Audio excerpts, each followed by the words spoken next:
سعودی عرب سے وقار الزمان کیانی کی خبر شامل کرتے ہیں۔ مقبوضہ کشمیر میں بھارتی ریاستی دہشت گردی کے مسلسل لاک ڈاؤن کو 1 سال مکمل ہونے پر دنیا بھر کی طرح سعودی عرب کے شہر جدہ میں بھی پاکستان قونصلیٹ کی جانب سے تقریب کا انعقاد کیا گیا، جس کے مہمان خصوصی OIC میں پاکستانی سفیر رضوان شیخ تھے۔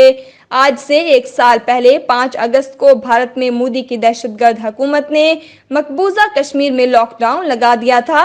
مقبوضہ کشمیر میں لاک ڈاؤن کے 1 سال مکمل ہونے پر پاکستان نے پوری دنیا میں اس دن کو یوم استحصال کے طور پر منایا۔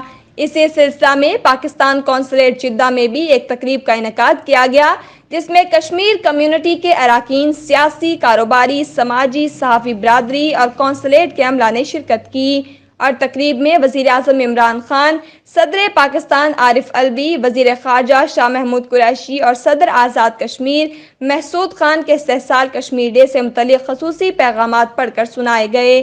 قونصلر جنرل جدہ خالد مجید نے تقریب سے خطاب کرتے ہوئے کہا کہ بھارت نے انٹرنیشنل قانون کے خلاف ورزی کرتے ہوئے مقبوضہ کشمیر میں انسانی حقوق کی پامالی کی۔ تقریب کے آخر میں قونصلر جنرل جدہ نے تقریب میں شریک مہمانوں کا شکریہ ادا کیا۔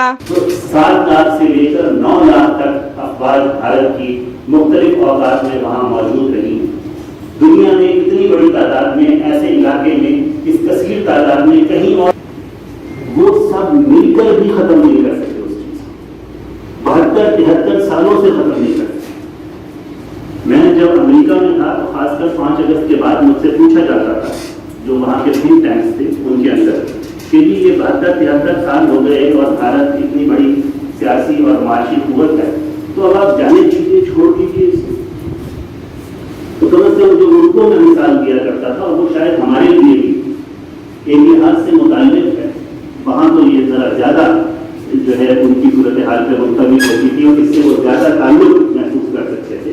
میں کہتا تھا کہ دیکھیے ہم تو اس ملک کو تسلیم نہیں کرتے اسرائیل، لیکن آپ کے وہ حلیف ان لوگوں نے 2000 سال کے بعد پرومس لینڈ نہ صرف اپنے ذہن میں رکھی بلکہ اس کو حاصل کیا۔